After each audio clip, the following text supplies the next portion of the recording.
Yeah, just slap it on, get it running, So get used to it. the main topic is going to be about male self-improvement. So anything surrounding that at all. Okay. Girls, health, mental health, anything like that. Male self-improvement. Yeah. Male self-improvement. Yeah. What's been on your mind recently? What specifically do with male self-improvement?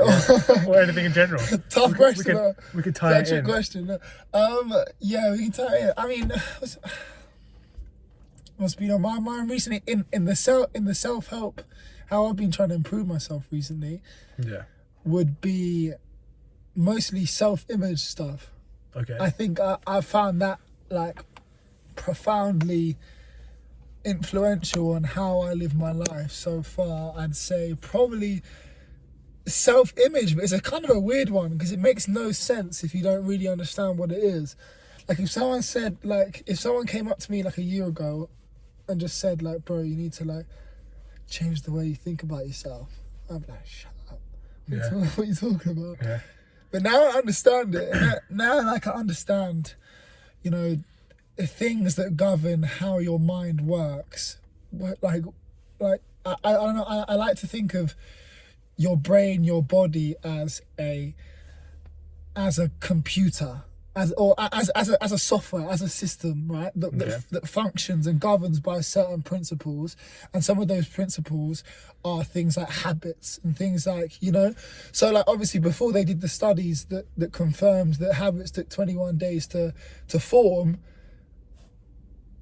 They already like kind of they already knew that, okay, it took about 3 weeks for certain thought patterns to become kind of like instinctual, subconscious, right? And then it was proven. So so in a sense, male self-help is similar to female self-help, even though obviously I know there's a big disparity between those. I think right now, as a human, as what I'm trying to achieve for myself, I think I've kind of maybe taken a step back from male self-help and just gone back into the realm of like human help. Like what do humans respond well to? Okay. Yeah. Like and one of those things is understanding how habitually thinking about yourself in a certain way can change your environment and your circumstance and your way of living. You're talking about like self-talk. Yeah, to some extent. Yeah, definitely self-talk. I mean, self-talk is just another habit, isn't it? Like if every time you walk into the gym, you say like to yourself like, oh, it's going to be a terrible workout, then or even that voice in the back of your head. I mean, when does that self-talk voice ring off in your head? Like when does it start mattering to you? Because you don't strike me as someone with much head talk going on. You know, you're quite open, but well, I'm not calling you stupid. I guess you're asking about like negative self-talk or just general self-talk. Even just self-talk, full stop. Well, I tend to kind of set a high standard for myself, generally speaking, in life and what I'm trying to accomplish as well. And sometimes it comes across as negative when I'm like, I didn't get this done today, or this wasn't good enough today, or beat yourself down. Yeah, sometimes. But I always try to reel it back in and think, okay, how can I put a positive twist on it? How can I say, okay, at least this was accomplished, or at least I'm able to do this, or maybe longer term, I can say, okay, maybe this was a bad day, but longer term, I've actually done pretty well with this in general as a habit. So, for example, a topic I can think of was when my mate and me were both doing No Nut November as like a challenge for ourselves, and he failed it like a couple of days ago, and he said, a couple of days ago, yeah. 1 week out, brother. Yeah, I know. That's when you start sweating and shit. Like, but the point was, we were like, you know what? That was just one day out of the whole month, and if you look at it as a general percentage, that's actually pretty good, right? And so if you keep going and not let that kind of people talk about like the streak, right? And if you let that like destroy your world in terms of, oh, the streak's gone, it's all over now, then that kind of negative self-talk will just crush you down. Whereas I've tried to implement the saying of like, it's just one day. Tomorrow's another day. We can keep going as we were before, like we were going well before, and then go from there. It's each day at a time. I completely agree with that. It's an unhealthy relationship with habits. It's that feeling that once you fall off the wagon, you've fallen off. You've given up at life. You're done. Yes. Right. Yes. But at the same time, I think saying to yourself, it's just one day, and okay, looking back introspectively at the bigger picture and seeing that you've done more good things than not. I mean, what I'm trying to say is that there's two ways to look at every situation, right? Every situation can either be interpreted as a lesson and a good thing, or a bad thing. And in your turn, in falling off November, you're beating yourself up because you've fallen off the wagon of something you were trying to achieve. And to be fair, actually, if you think about what you're setting yourself out to do, your challenge was to not wank for a month. Yeah. So you did slip up. So by your own thinking, you deserve to beat yourself up. Despite your challenge actually isn't to get better as a person through doing No Nut November. Yeah. Despite those habits having that influence on your life. Right. Yeah. The goal you set for yourself was to not wank for a month. So beating yourself up for wanking in that month is the right reaction to have. Yes. So you're not really trying to help yourself. You're actually trying to set yourself mini game modes to play through life, which can have good positive influence. But that's why I said that there's the two ways to look at every situation, and why habitually enforcing a positive mindset is more of a consistent way, I believe, currently to make a positive influence in your life. Because on the days when so you've tried to build this framework in your mind where if you fall off, you try and tell yourself that it's okay, I'm doing more habits, I'm doing more good habits than I am bad habits. Right, so you're trying to build this framework, but the only way that framework could become part of your character is if it becomes habitual. And the only way thinking can become habitual is if you think about it for 21 days. Yeah. So if your go-to is on the occasional day where you slip up, you remind yourself that you're not actually forming a habit in your thinking. You're just relying on your intuition, your willpower, to on those days when you mess up, to remind yourself of the important fact that actually you are doing more good for yourself than you are doing bad, and you are making progress. But I found more benefit from thinking about it in the fact that it has to be reinforced in order to become part of your character. So if you want to be the type of person that doesn't beat themselves up for falling off the wagon, you have to make it a habit. And in order for it to be habitual, it has to be reinforced for 21 days, apparently, according to the studies. And I'm obviously undergoing this transformation in myself at the moment, you know. I like to spend every morning, thinking of 10 things I'm grateful for, because I know gratitude. I know gratitude is very powerful. I was literally just thinking about that. So that's the type of thing that I try and bring habitually into my life. And if I wanted to habitually bring, not beating myself up for habits, well, then I would probably, kind of visualize some sort of scenario of myself actually doing the wrong habit, which would be counterintuitive to, the self-improvement. I would visualize myself wanking on day 29 of November, but I would also visualize myself accepting that and seeing it as a positive moving forward.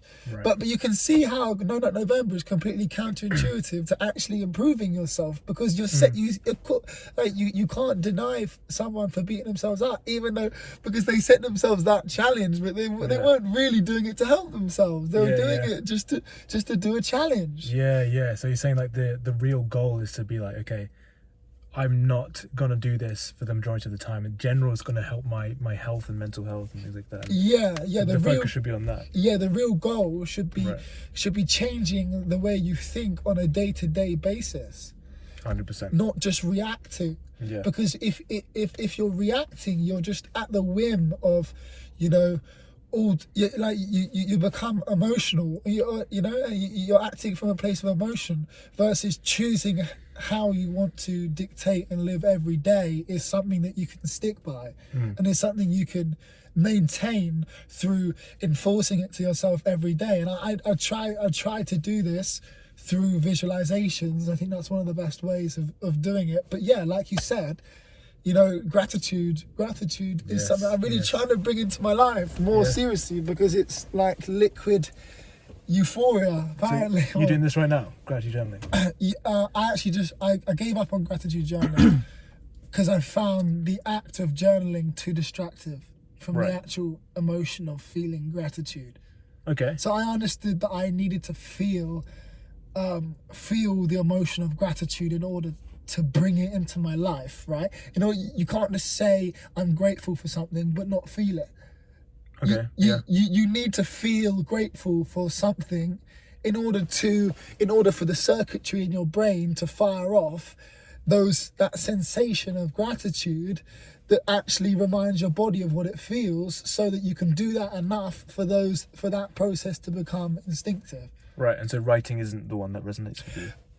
Yeah, me personally, because I'm a little ADHD crap. I'm not actually, but we all are. Yeah, too much scrolling. I don't even scroll, but you know, because I'm a little dopamine fiend junkie. Right. Okay. I just like start writing, and then I'd like try and expand on the idea of like what I was being great this seat, and I would like.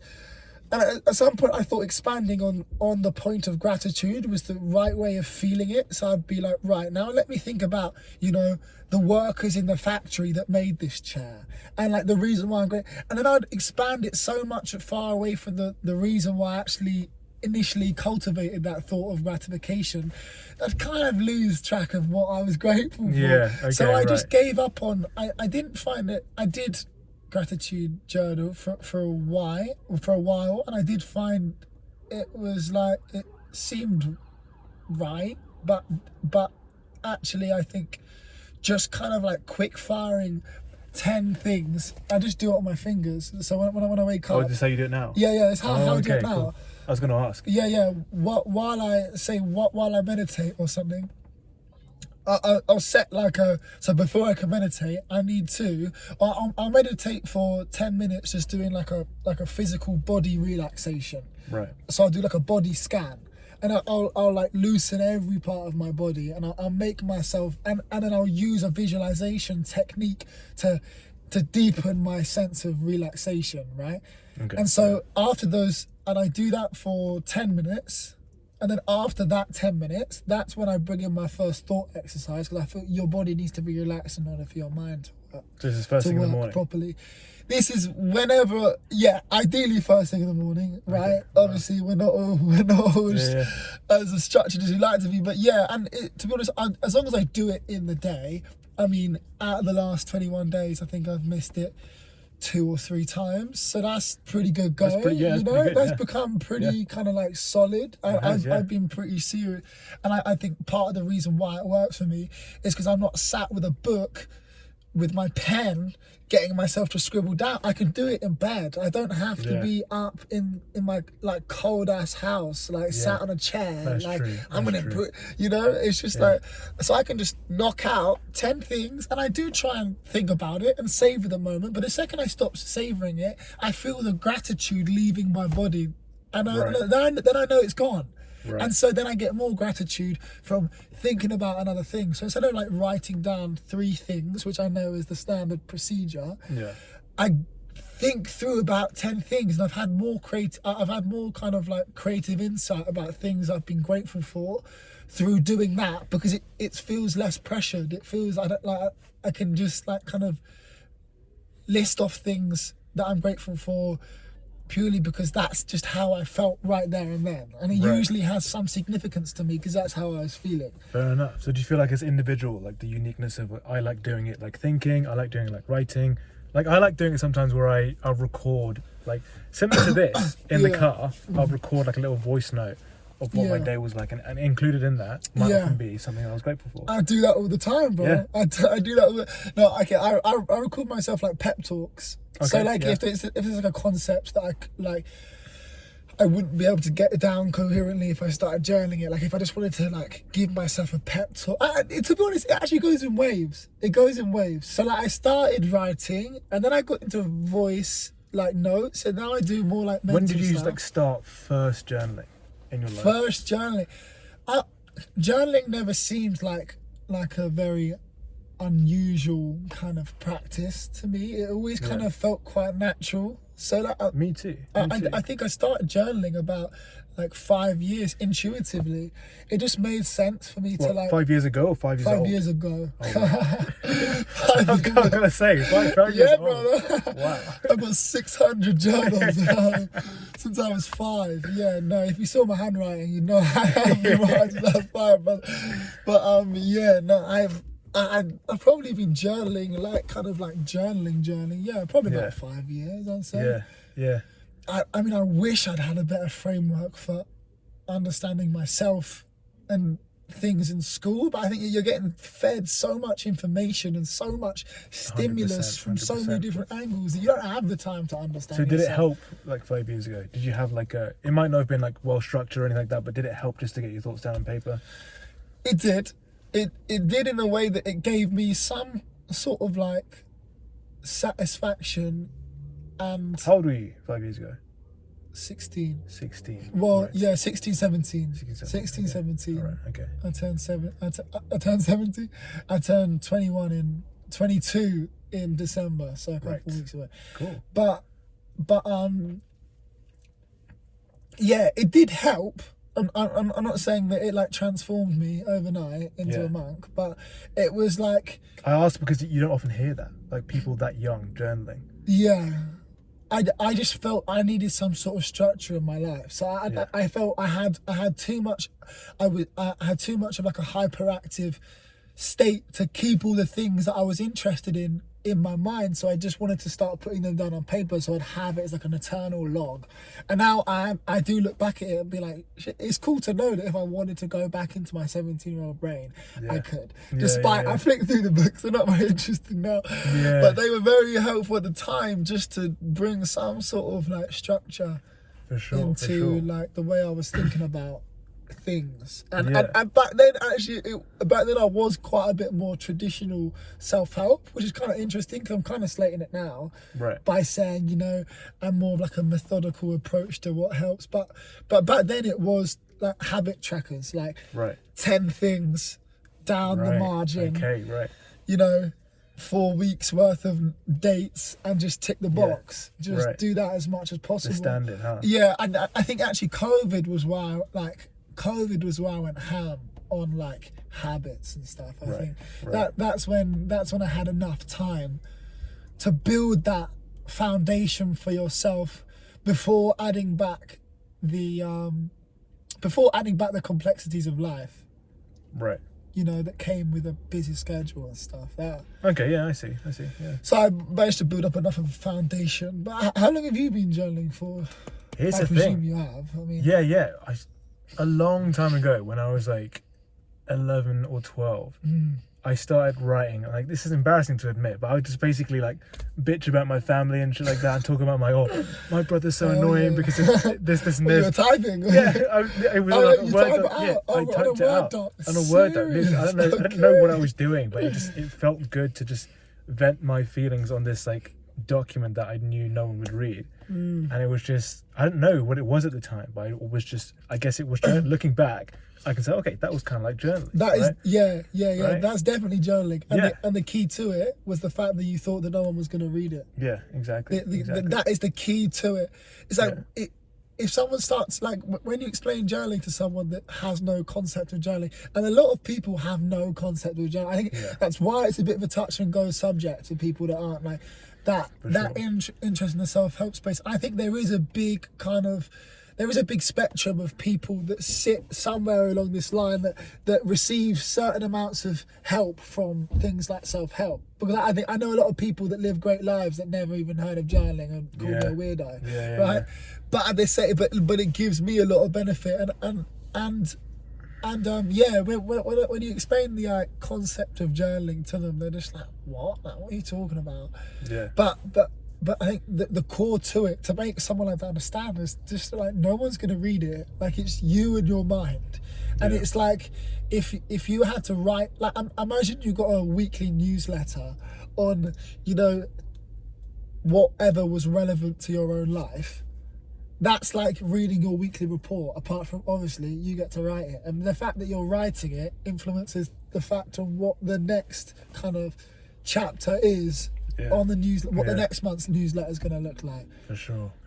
It helps you realize so much about what your life actually is, because I feel like so many times people just drift through life without stopping to smell the roses. I think there's like a quote from, have you seen Ferris Bueller's Day Off? Yeah. He says something at the end. He says something like, you know, you've got to slow down sometimes, because then you've got to slow down and stop and smell the roses every once in a while, because if you don't, you might miss it. You might miss your whole life, because you've just been so busy, like face down into whatever you were doing. I'm terrified of that. Yeah. That shit keeps me up at night. Yeah. That honestly is like the most kind of prevalent emotion I've felt so far.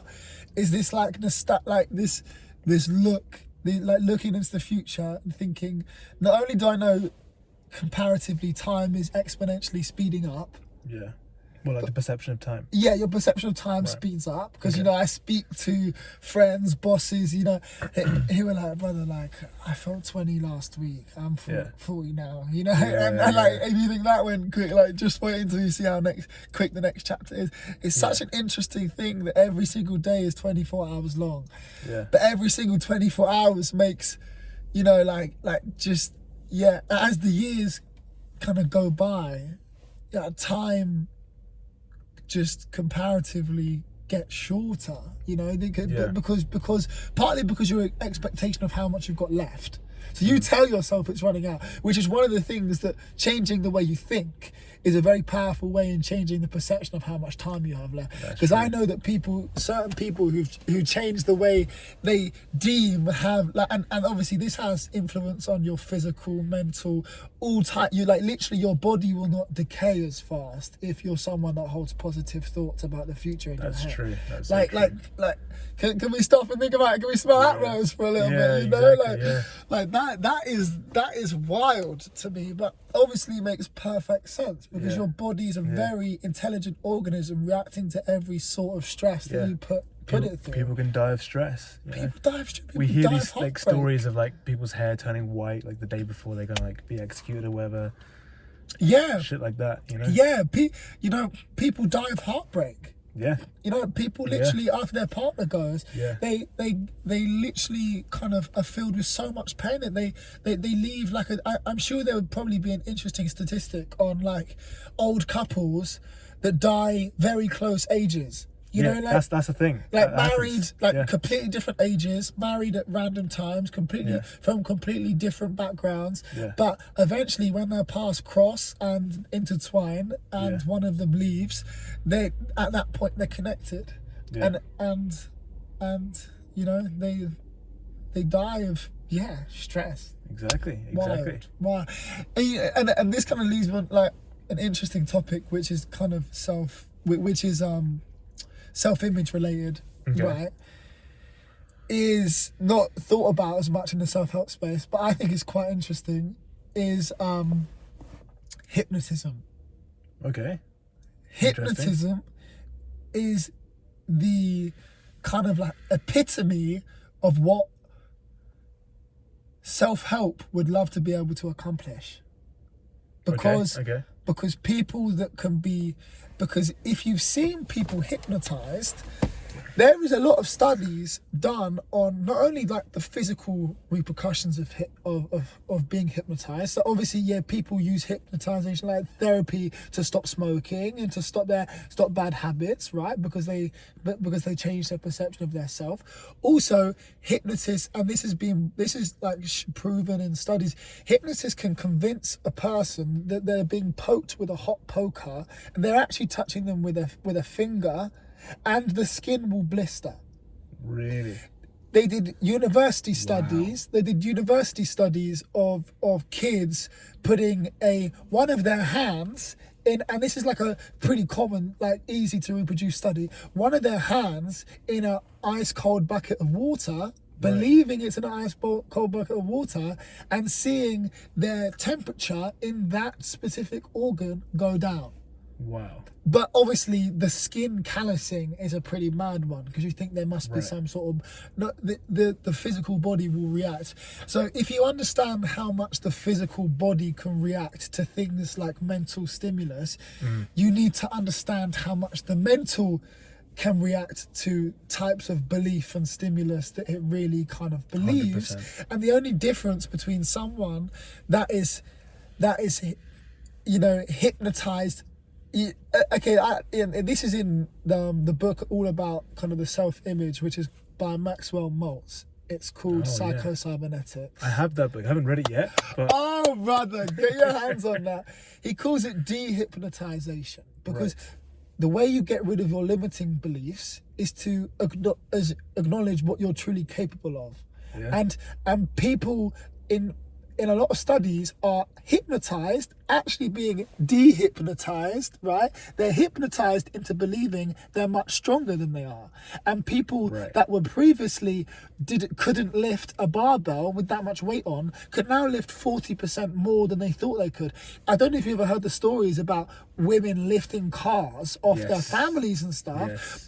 This stuff happens. Or if you've seen stories or videos of bodybuilders being told they're incapable to lift up a pen off the table while hypnotized, they genuinely can't lift the pen because their muscles are counteracting in a certain way, and it's hard to think about physically, but because that belief is truly planted in their mind. So when we think about like hypnotizing, like, but you see people running around as chickens and stuff, you actually have to think like that person, like, although it looks like a gimmick, why is it a gimmick if people use it to get rid of bad habits?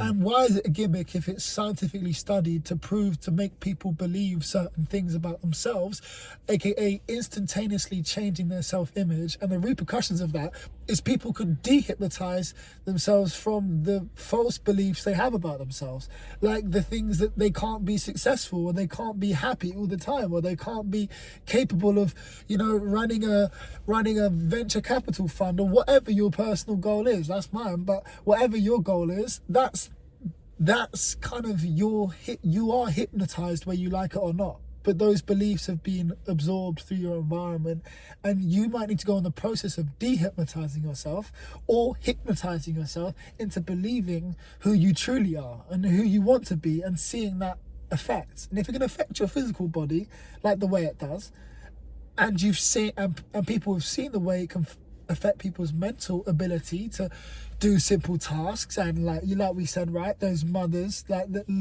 save their families, and humans, like, I mean, freaking Goggins running for days is like, I know he works out a lot, right? But he's still human. He shouldn't be able to do that much more than we are. Like he's only like, he should not be able to do that. But he does. He's a freak of because nature. He freaking has an unbelievable mental image of it. He has hypnotized himself into believing he is bulletproof, and therefore he is. Yeah. I think that's a quote. You think, therefore you are. Yeah, he's unlocked something that's like people have struggled to access for years and years, and it's just like, it's insane. People study him and they're like confused, like, what's he doing here? Like, how is he able to Stick do him this? with an MRI. Yeah, exactly. It's crazy. I want some of that David Goggins pack in me right now. For sure. I need to download that character pack, because he is 100%. insane, bro. Yeah. Like, people think that he's some like cringy motivation guy. Yeah. And I did actually think that until I listened to that kind of long form content about him actually explaining who he is. And you're just like, what? Like, the stuff he's he's real. accomplished. Yeah. He's exactly. real. It's like, and no one, like, everyone who talks about him says the same thing. They're like, yeah, he's the real deal. All these crazy stories that are like unbelievable and crazy. He actually did that stuff. Like, it's crazy. Yeah, every athlete he trains. Yeah.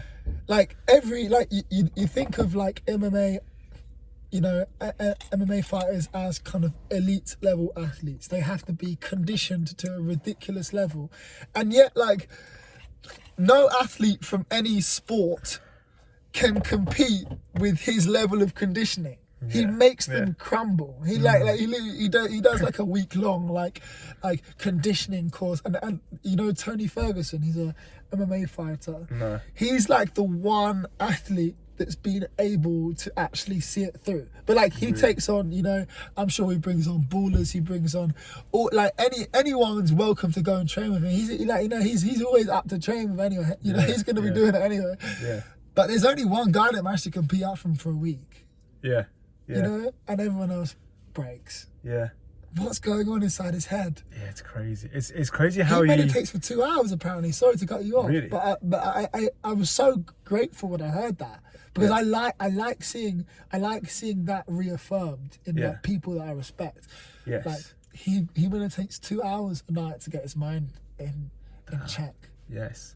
And leading from that, keeping his mind in check, he definitely has such an amazing way of just keeping himself grounded in a way. Like he doesn't let the fame get to him and then like get to a place where he definitely could be comfortable, right? He's made a lot of money. He's made like a lot of success. He could just keep just talking about it and just not actually being an example of it. Yeah. But he goes out and does like these like, what are they called? It's like smoke jumps. He goes out into these like woods where like voluntary people, they go in paid like $7 an hour. They jump, they parachute in, they just fight these like forest fires with like they try to connect up to like a what? Sorry, what? Yeah, literally, they're parachuted in from a helicopter. Right. They drop in a tank of water as well.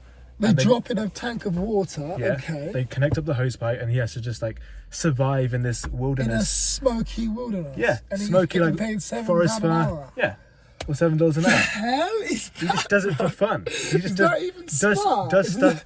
Is that even like a viable way of fighting a fight? Like, do we need Goggins on the fight? I mean, I'm glad we do. Like, Yeah, but he does things like this even though he doesn't need to, right? He's found all the success. That's incredible. I found a video of him once. He was like recording like a dry patch of dirt, and he was like recording these like big fucking grizzly bear prints. And he's like, yeah, there's a fucking grizzly bear right there somewhere in the woods, and we're out here on our own.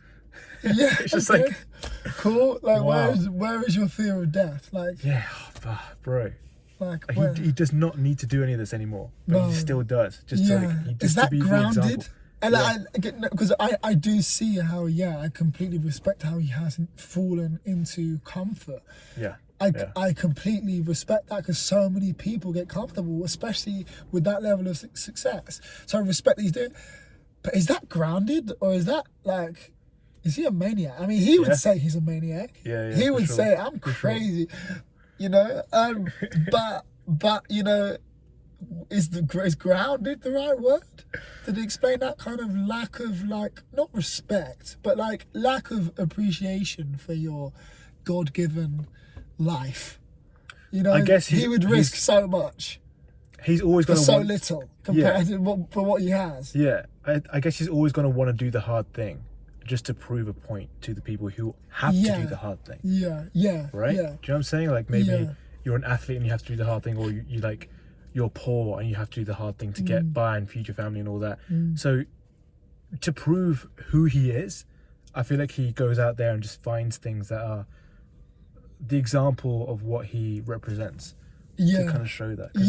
It's kind of his brand now as well. Like, that's what he does. He does hard shit. That's his image, bro. Yeah. That's his brand image. And what do you call your personal brand image? Your self-image. You know, you can't make a campaign without putting a brand image out there, because it has to be something coherently packaged in order for it to be digestible. In the same way that your idea of yourself has to be packaged in order for it to be acceptable.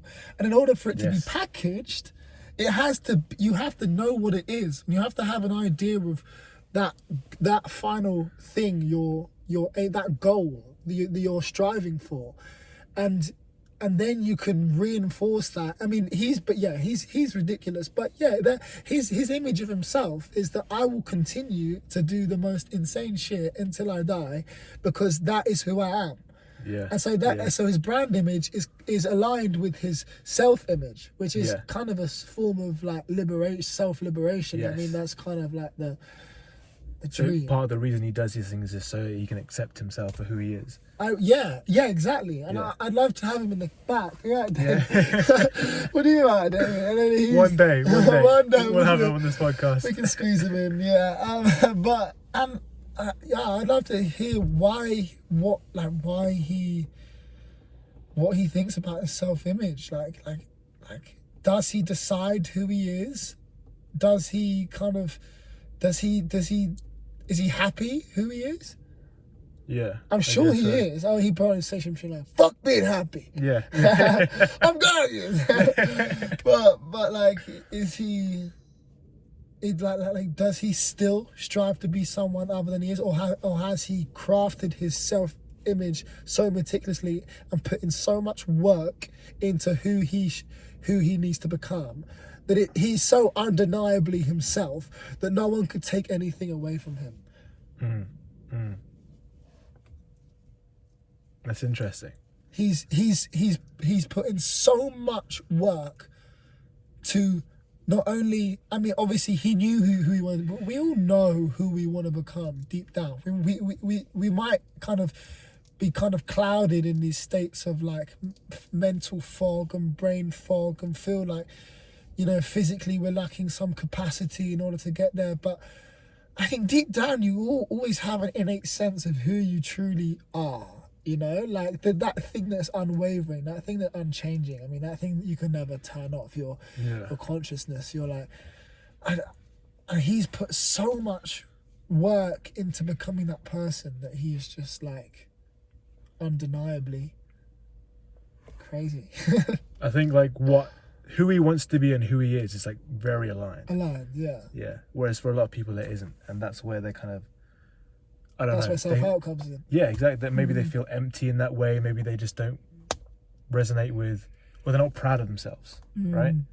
Like, man, I fucked up this week. I didn't do these habits or whatever, and I could have done this, but I didn't do it. I knew it was the right thing to do, but I didn't do it. Yeah.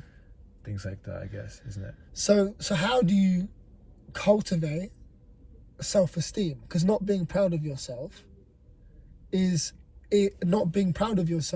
a product of having low self-esteem. So how do you cultivate a feeling of being proud of yourself? So even when shit does go wrong, you can be proud of yourself. And it can't be based off emotions. It can't be based off every time that something goes wrong. You remind yourself, it's okay. I mean, that could be part of your character. You're moving towards something. But I think, you need to see yourself as someone that has self-esteem. Yeah, you need some element of like proof, right? There's a phrase I liked that I repeat to myself a lot. It's proof, not promises. So even if it's something small, right? Like you might not have the pride of like, I haven't worked out enough this week, or maybe I'm too scared to talk to a girl or whatever, right? Give yourself a little bit of proof. Just say hi to a girl. You don't have to like do a full-on conversation. You don't have to do a full-on like. You don't have to ask her out and say, "Oh, you're pretty. I'd like to ask you out." Just say hi, right? Just say hi, and once your brain gets that proof that saying hi wasn't the scariest thing in the world, you get a little bit of proof in that direction. Oh, I can actually talk to girls a little bit, right? Or if it's the gym, if you're struggling to go to the gym, go to the gym, do like one set of push-ups. And then go back home, just 5 minutes, literally. Yeah. And you prove to yourself, oh, I am kind of like the person that goes to the gym, right? If you do that enough, it kind of proves to your brain that you are able to do this. It's not such a hard task. Instead of promising, oh yeah, I'm going to go to the gym every day for 2 hours. I'm going to talk to all the girls and get the hottest girl in the class, whatever it is. Yeah, I agree. Yeah. But I also disagree in certain points. And that's... You need to see yourself as someone that can achieve before you can reinforce the fact of who you are. Okay. So you have to have an idea of yourself that you are going to be the type of person that can achieve before, you can reinforce, you can go to the gym while still believing that you're someone that's a sack of shit.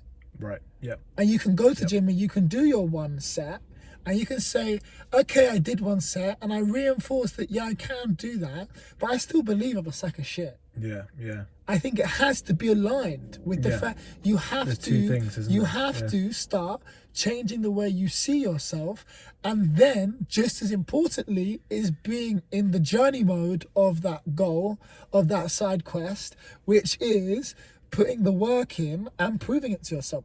Of course, that assurance is going to come through doing something like talking to the girl. Of course, it's going to come through doing something like going to the gym, but you can still believe that you're a lazy nobody and go to the gym a couple times and not have that strengthen you and your vision and your person. I think it has to be. That is true. You need both. You're right. Both parts. I think you're going to really enjoy that book. Yeah. Psycho-cybernetics. Yeah, I read it once and then I read it twice. I just thought I finished it and I said, dang, I'm going in again. I'm going in again. I'll check it out. Yeah, give that one a go, because it's been pretty transformative as far as like just changing my changing so many habits are so acute. Habits are so acutely effective. It's like we're saying, you can prove yourself that you can do 5 push-ups, but have you actually changed your idea of who you think you are by that? It might have given you a little bit of hope. It might have given you a little bit of dopamine, a little bit of emotion, right? But we know emotions don't get you very far. You need to have some kind of I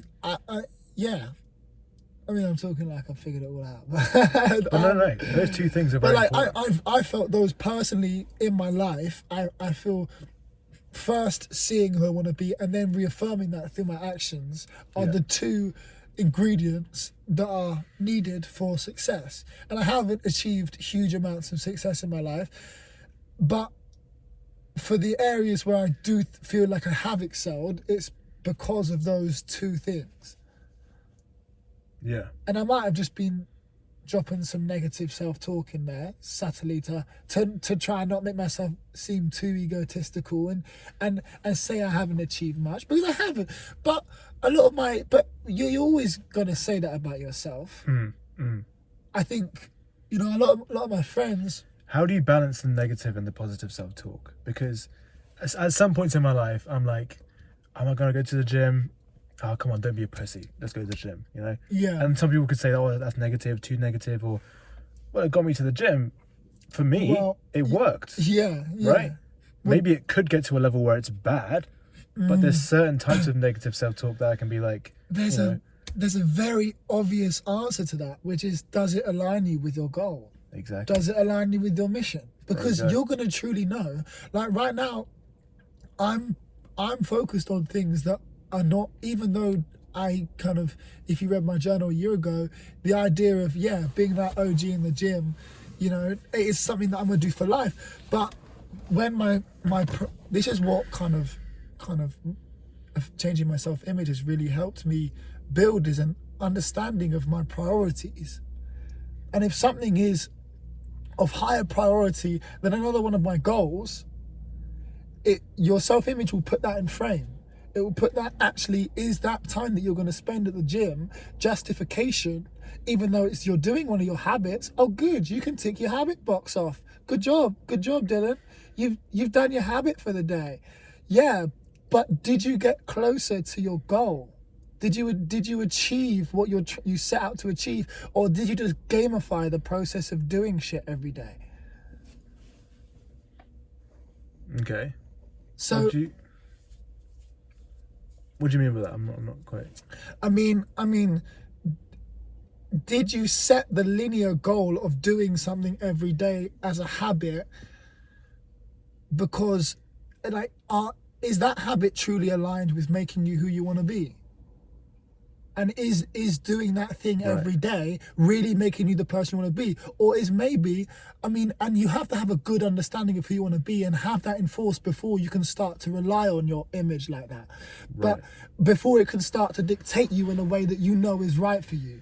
But sometimes you'll say to yourself, Dylan, actually, while I do need to work out, staying at home and doing this is going to align me more with my purpose and my mission, my goal. Okay. And even though my goal is also to be a handsome, lean, looks-max motherfucker, right?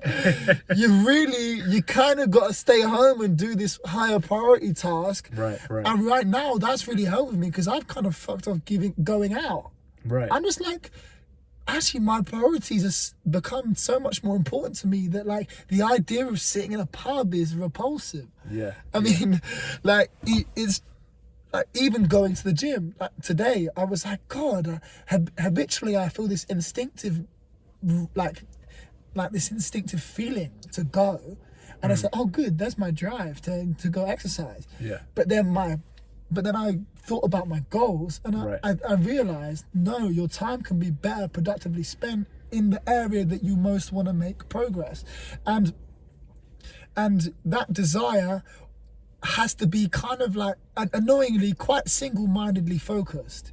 You can't really achieve a lot of things at once. And so at some point you're going to develop from wanting to achieve the bod to wanting to achieve this other life that you have set out for yourself. The career, which is currently, and you got to work on your weakest elements, because exponentially you'll see a lot more gain in the areas where you haven't put enough work in, For sure. And there's a lot to be said about getting yourself to a level of kind of a comfortable level of financial, like kind of financial freedom where, I mean, financial freedom is a big word, but getting yourself to a good like standard of living and stuff like that's become more my priority recently, and not necessarily just for the standard of living, but because it's something I want to do, I want to achieve for myself. So, for sure.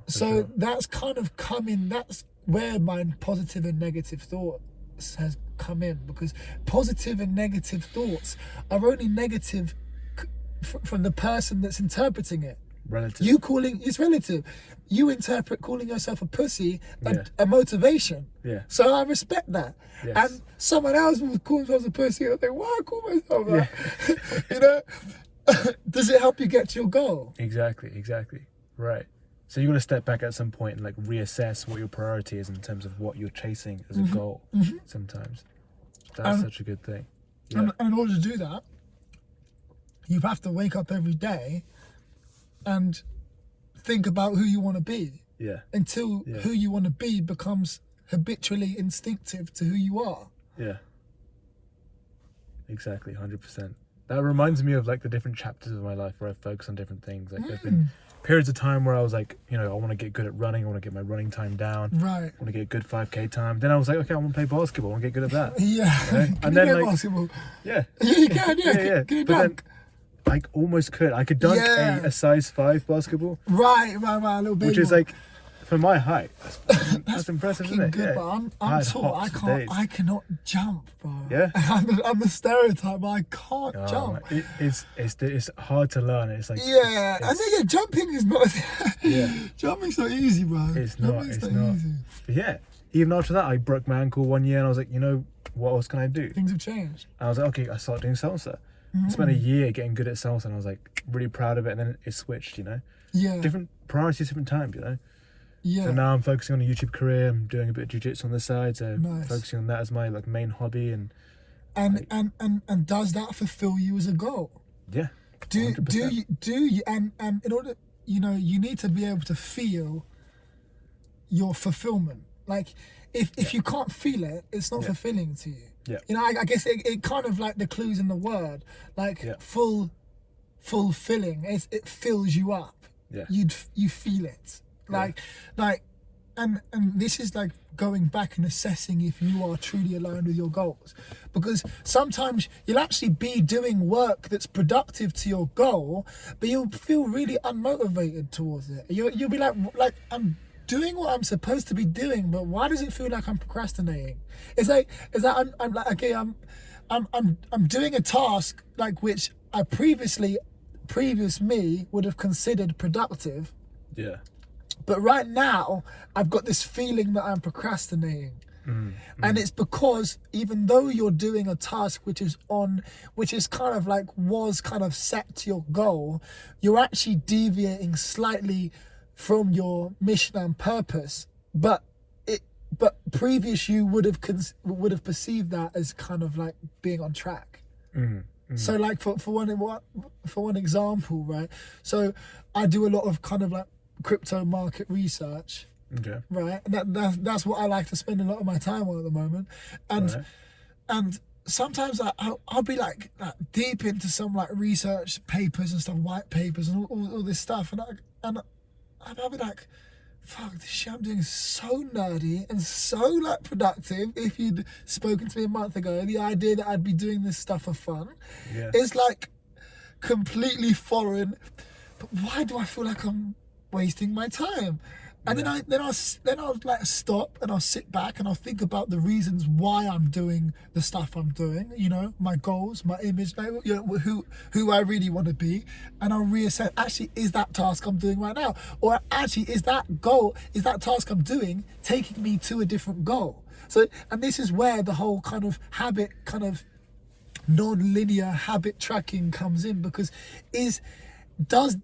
does that goal start to take you to a different destination?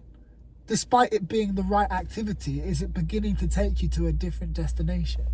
Like if you set yourself the goal of doing jiu-jitsu every day because you have an image of who you want to be, so you set in the habit and you do that habit every day, suddenly you actually see yourself becoming more of a professional roller, jiu-jitsu roller, than the actual person you were set out to be. Even though they're kind of closely connected, you're not truly kind of, you feel it. Something like it feels like I'm doing my habits, but why do I feel unmotivated about it? Why do I feel like it's not the thing? And it's because who do you really think you are? Like, who do you really want to be? Can you feel who you want to be? Like, I feel like I'm someone that wants to retire their parents. I think I've taken enough from my family in order to deserve giving them a good life. And I see myself as the main avenue for them living the rest of their life out in peace is my responsibility. Even though I'm not saying my parents don't have their own shit going on, they do. But I see that, or at least my sister, I see myself being able to bring a certain level of comfort to their life. I see myself as that person, and I see myself as that person every day. When I visualize myself calling up my sister and letting her know that, you know, treat yourself a little, like, you know, don't worry about this month, you know, I can help you out this month. I'm gonna come and see you. I'm gonna book a holiday for us. You know, this type of just upgrade the flights. Yeah, you know what I mean. Like, I want to improve their quality of life.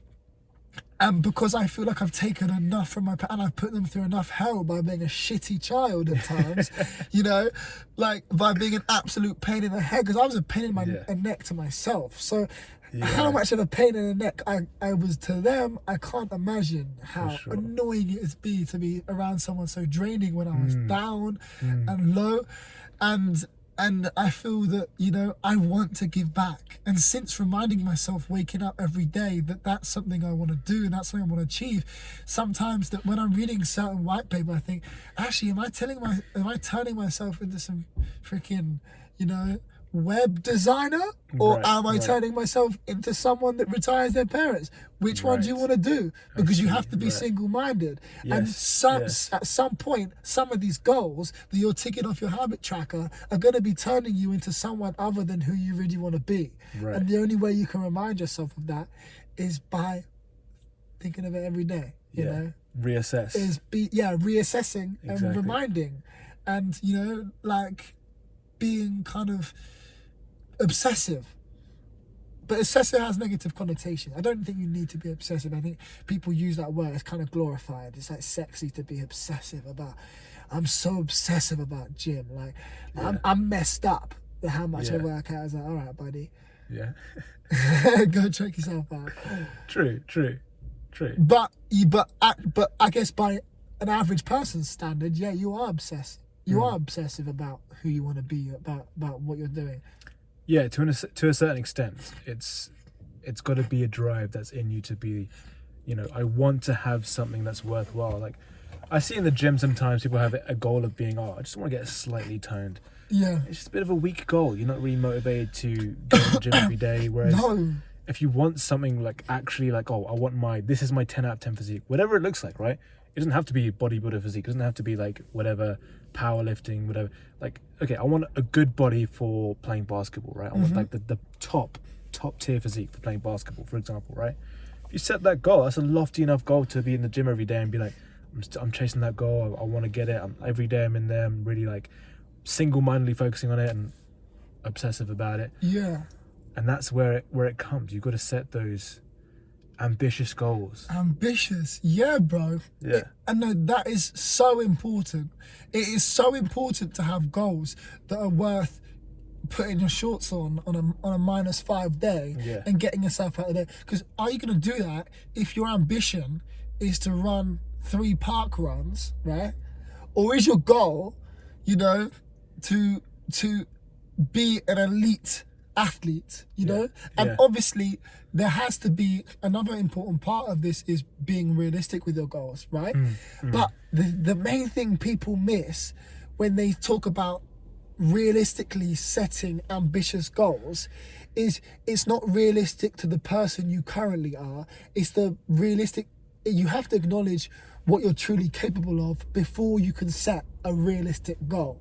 So in order to set a realistic goal, you first have to understand that you are a gift of God. I'm not a religious person, but I like to think as people and humans as capable of anything they put their mind to. And that's just something that comes instinctively to someone that acknowledges that we are, who we are. A realistic self-image is the fact that everyone is creatively unique and everyone is highly capable of anything they put their mind to, and there's always 2 ways to look at a situation, and it's either positive or negative. And so you can either fuel that disgustingly optimistic side of yourself, like I try to as much as possible, fuel that, and then you set a realistic goal. But set a realistic goal understanding what you're capable of. Don't set a realistic goal to the person that's a lazy, nobody, that doesn't get out, doesn't leave the house. First, you have to acknowledge that you are so much more capable and unique, and everyone around you is, and then you set a goal for yourself, which is, it has, like you said, it has to be a big goal. It has to get you up in the morning. It has to fill you with excitement. And it has to seem unrealistic to your current self. Yes. But realistic to what you're truly capable of. Because even though you might not have been told as you grew up in this world that you're actually capable of so much more than you realise, and that anything you put your mind to, you can achieve, you can.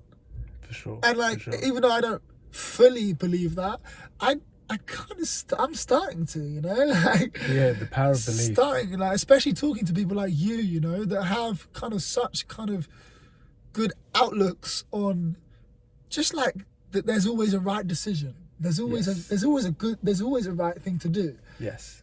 Which is, what habits are. It's the right thing to do. But I think that can take you so far, and having a big goal that's realistic with being a super capable person is important. It's the power of belief. Another book I want to recommend to you is The Magic of Thinking Big. Read it. I think you read it? Yeah, it's so good. It's good. It's bloody good. Lesson. Yeah, to be honest, I haven't read it recently, so I can't. But I think subconsciously it's probably partly programmed me to. Yeah. Well, the basic premise for you guys who haven't read it is basically when you believe something to be capable of being done, you are able to do it suddenly. Yeah. Like you imagine yourself, if you, like we've been talking about up until now. Yeah, self-image. Like what you believe to be something that you can do. Something that, okay, I'm capable of doing this. I can. That's why you need to be someone that believes they're capable of getting fit. Exactly. Before they step in the gym. And then the act of doing it will reinforce the fact that you're someone that can get fit. Otherwise, you'll just reinforce the fact that you think you're someone that won't ever accomplish anything. Yes. And so you'll do the gym, and then you won't go to the gym because ultimately you believe you're someone that can't achieve anything. And now all that actions only hasn't changed your idea of who you are. It's only enforced the belief that you can't achieve something. So even doing that act has actually negatively influenced you. Yes, 100%. The bottom line here is like, you've kind of got to observe what's going on in your brain and think, okay, is this thought helping me get to where I want to be, or is it dragging me down? That's the bottom line. Like all of these techniques can be put under that umbrella, right? Yeah. Having that ambitious goal and having like little milestones along the way, and like all these things, right? Or like calling yourself a pussy, or having negative self-talk, or positive self-talk, all that kind of thing. Proof, not promises. It's all, does it help me get to where I want to be, or does it not? And that's the final question, isn't it? If I had to summarize. Yeah, I think, and the clear, and how you answer that question is knowing who you want to be, deciding who you want to be, and letting that decide your actions. And you have to you have to be able to trust who you want to be, and the only way you can do that, and like you said, is reinforcing it through the actions, and that would take a little bit of time. But for a start, it's enough just to create that image of who you want to be and sit with that visualization of yourself. Feel it. Know it. Get familiar with being that person. Yeah. Then start to enforce it with your actions. And then it will become a self-reinforcing kind of pattern of what the right decisions are because you know who you are. Yeah. And I've got no idea who I am, but I'm learning. Yeah, that's the thing. Slowly but surely. In this day and age, like if I had to like leave you guys with a recommendation, it's that a lot of people don't spend the time to just sit down and think. A lot of people just, they're on their phones, on their laptops, and they go from, doing work at a laptop at home, and they'll go for a walk, but they'll just plug their headphones in, right? This kind of thinking only happens when you take a step away from technology and just sit with yourself for a bit and just think about things like that, and think about things like, okay, how is the way that I'm thinking, how is my self-talk, is it good for me, is it taking me where I want to be, and like assessing things like that. Like you and I, like we've had periods like this where we sit down, think about it. Like, the reason we're able to talk about these things is because we've done that kind of thinking. We've dug through the research. Yeah, exactly. We've had these ideas marinate in us for a while. But one thing I'd say is that you might find that after a period of consolidation of understanding who you are, you might find that you are the type of person that wants to walk around with headphones in. And you might find that does make you more of who you want to be. But you've had the time to decide who you want to be and have enough of a foundation in place to not be so swayed by the actions and the chaos of life. So absolutely, you need time to stop and reassess and determine. But it's not a stop, because one of the kind of principles of life is that, you're like a bike. If you've got a movement, a motion set you somewhere, okay, you're much more stable than if you're stood still. Yes. So taking time out isn't necessarily stopping and wallowing in your room for a month, catching every thought, thinking, why has my thoughts changed? It's setting your goal of who you want to be. And then and then pursuing that path. But that does take time away. It takes time to build the foundation of who you want to be. And obviously I think we're all fairly introspective people. If we're watching a video like this, we are kind of introspective people that do think about who they want to be. Yes. You have an idea of who you want to be, right? So you need a little bit of time to get enough of that person together so that you can deal with all the chaos of life while maintaining that frame of I know who I am. Yeah.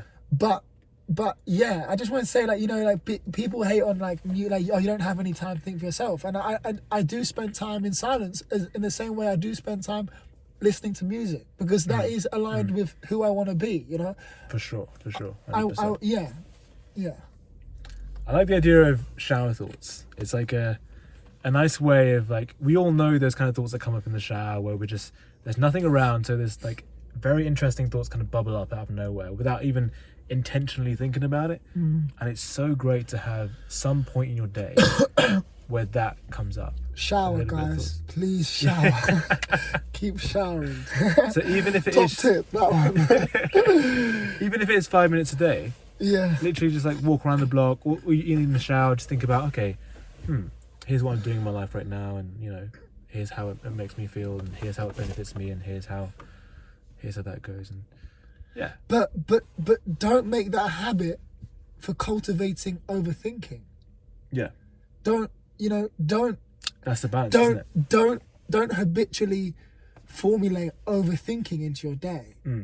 You know, it's like, I agree, all the greatest people, some of the greatest minds of our time stopped and took time to think, and they received kind of like intuition from, you know, unknown lands. You know, people set themselves goals before going to bed, and they wake up with a better clarity of what they're doing, right? It's when you're relaxed and when you're calm can you kind of receive information and knowledge. But if you're not someone that is in a place where they can receive a productive mental attitude from sitting and being with their thoughts, don't. I've been through periods of my life where I thought I needed to spend more time sat with my thoughts, and I was actually just strengthening the muscle of overthinking. Right. You know, and it's like, but obviously, do take time to sit and be with your thoughts, but if you haven't spent time deciding who you want to be, don't spend any more time in the mind of the person that has no control over their thoughts. And you gain more control over your thoughts by dictating where your thoughts want to be. It's directing your attention. And so if you haven't decided, you know, where that attention should be channeled, your mind's probably not a very easy place to be right now. I know my mind hasn't been the easiest place to sit with in times, you know, and you know, taking time, but like, it was just as unproductive as doing things, as doing anything, and until I decided that actually my actions need to align with who I want to be. And the way I decided who I wanted to be was by choosing what felt right and reminding myself that every single day. And before I knew it, now my actions kind of just intuitively feel like who the person I should be is. You know, it helps me get closer towards who I want to be. And I'm lucky that, you know, we've done this conversation in a time where, you know, I'd say the last 2 weeks have been the most productive 2 weeks of my life. So I'm riding high right now, right? I'll be real, but I've been disgustingly productive the last 2 weeks. I've just felt so much intrinsic motivation to want to do what I need to do. It's been beautiful. I've been like not wanting to go to sleep because I'm like, I could just stay up and get more stuff done. But then obviously I know that if I wake up the next day feeling like crap, that I'm not gonna do too well. But that's true. But you know, your mind's not always the easiest place to sit. It's to sit in if you don't know who. If you don't know who you want to be. I guess there's got to be a level of like meta thinking, like thinking about how you think. Right? I don't want to make it seem like a never ending like loop here, but like, no, exactly, yeah. Is my thinking helping me? Am I thinking too much? That's a thought you can have, right? You can think, okay, here's how I think. What's thinking that gonna help you? You're just think, okay, let's stop thinking too much about this and act. But you're thinking instead. that. You can't enforce the idea of stopping thinking by thinking. That one thought triggers the action. instead of thinking, oh, I'm going to think about this for half an hour. I just have this one thought and then action, right? Yeah. Right. It's like two scenarios, right? Let's say there's two different guys, and there's a pretty girl at the bar. One thinks himself into a hole and thinks of all the excuses and all the kind of ways that the girl might reject them. But one guy thinks, I'm going to talk to her, and just goes and talks to her. That one thought, it's less than the other guy thought, but it's still a thought, but it made action. It kind of sounds to me, it's like, let me have one more Dorito before I go into the gym. Right. It's like, let me have one more hot dog before I get on this treadmill. Okay. It's like you're feeding yourself one more kind of like nugget of unproductivity before getting to the task that you're supposed to be doing. Okay. But I think there's like a single event that's like a reframe of like, okay, I'm going to act instead of think in this scenario. Yeah. Right? Yeah. Do you know what I'm saying? Yeah.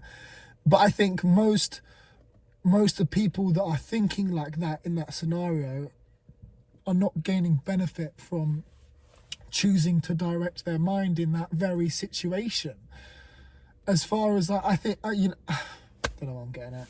And, I think I would, if I was going up to a girl and I had to tell myself, okay, I probably do tell myself to do it before I do it, and that does make me act, but also because I know that is who I am, and that's what that enforces who I am. It doesn't necessarily have to be a conscious thought. It's like, I'm gonna do this, right?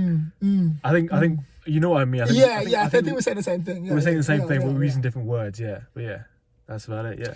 But I think overthinking is a sucker until it starts to be aligned with who you are. It can be a trap you can fall into, for sure. It's a trap if you don't know what you want. It's a trap if like,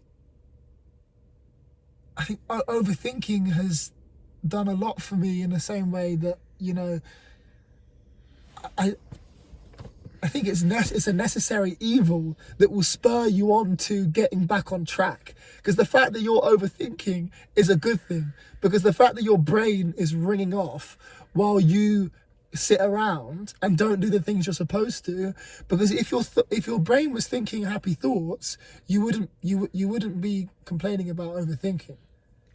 People that are happy, people that are successful, don't complain about overthinking. But it doesn't mean they're not thinking. They're just thinking is aligned with who they are and what they want. And so it doesn't seem like something abnormal. Versus overthinking that just rings off in your head the whole time while you've got no way of channeling it and deciding what bits over. How do you decide a thought that's an overthought, and how do you decide a thought that's actually a good thought? I thought it's supposed to be there. Exactly. You need a goal. It's all about that self-assessment, isn't it? It is. You're gonna be like, okay. That is hugely important. Yeah. I guess that's the main point in this podcast that we've recorded so far. Self-assessment. Self-assessment. Like, is it helping me? Is it not? Yeah. Is this overthinking? Is it not? Yeah. Right?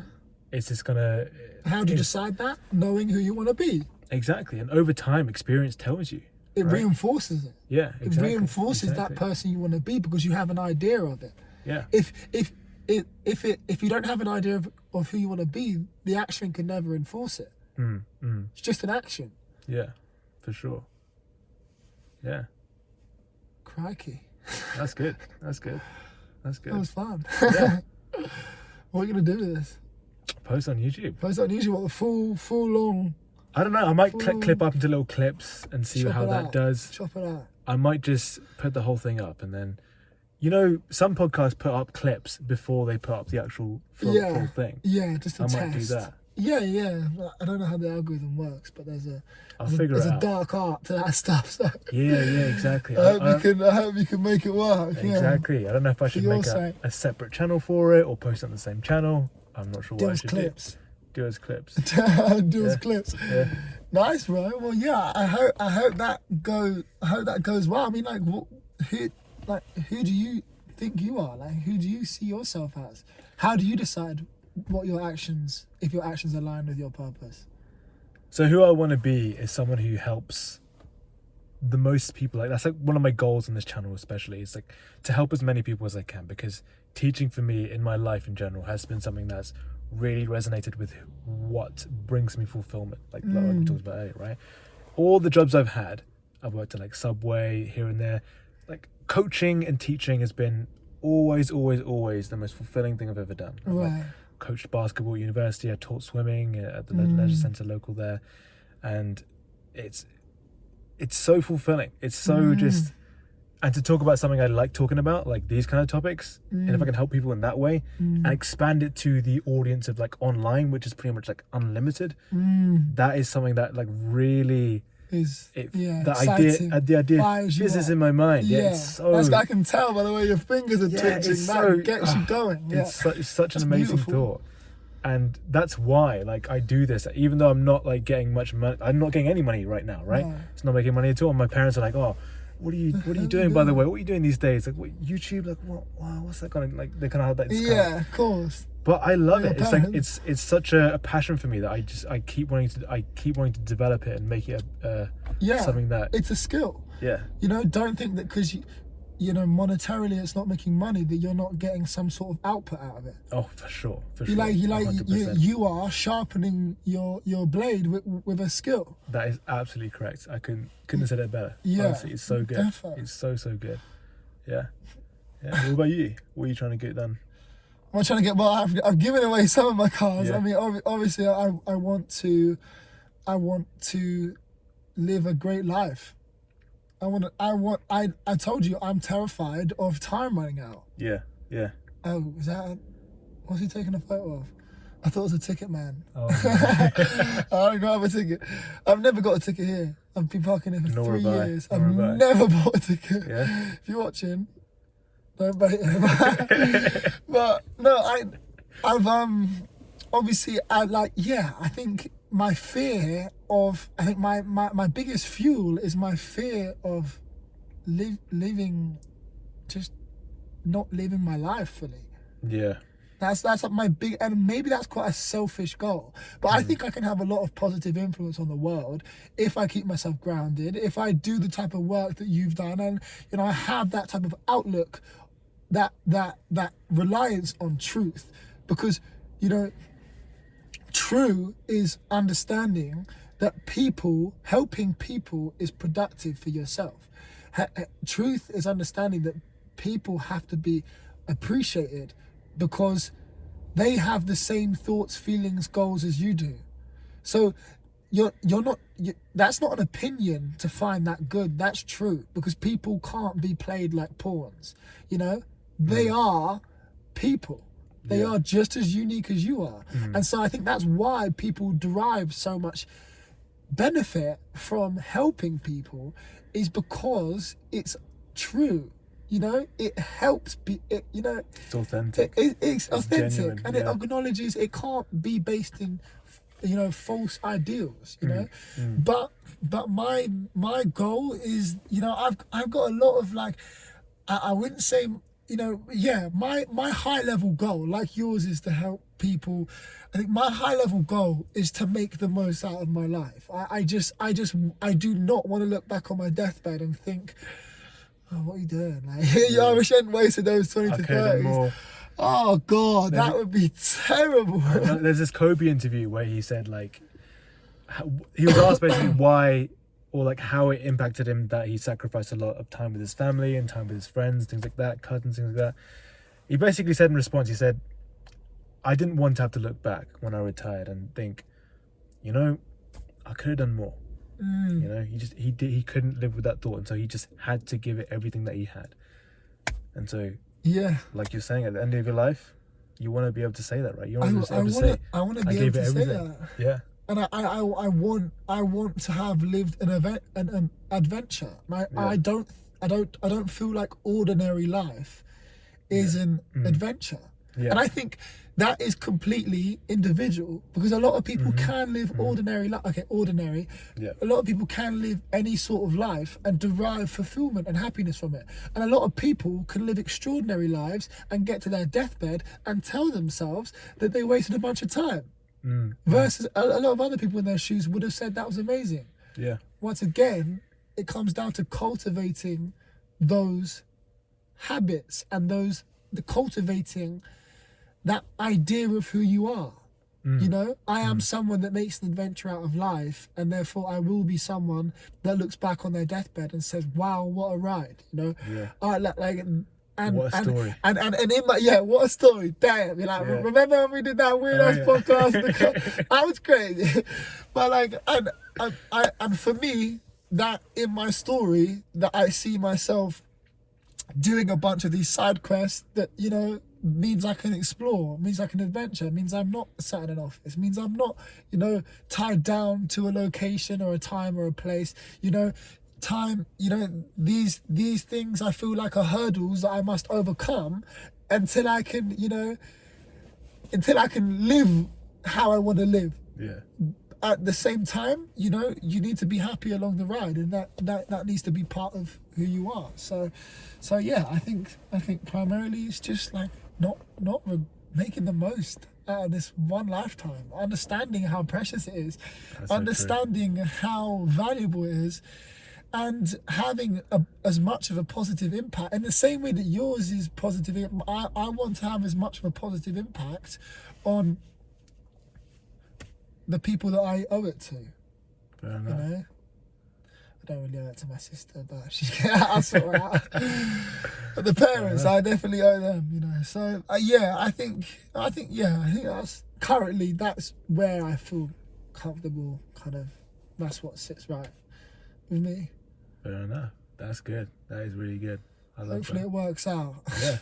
Yeah. We'll see. We'll catch up in 40 years. We'll see, yeah. We'll catch up in episode 2 in 40 years. Fair play. Well, yeah. That's a good place to end it. Yeah. Yeah? Perfect. Yeah, appreciate it, man. Thank you for being here, Ollie. My absolute pleasure, man. Appreciate it, man. It was fun. The way I end the usually videos is I say this expression: knowledge is power and the power is yours. Kiss the camera and do that. Would you like to go? Go on. There we go. Oh, we're doing it together, yeah? All right. Thanks for watching, guys. Knowledge is power and the power is yours. Hey. Come on.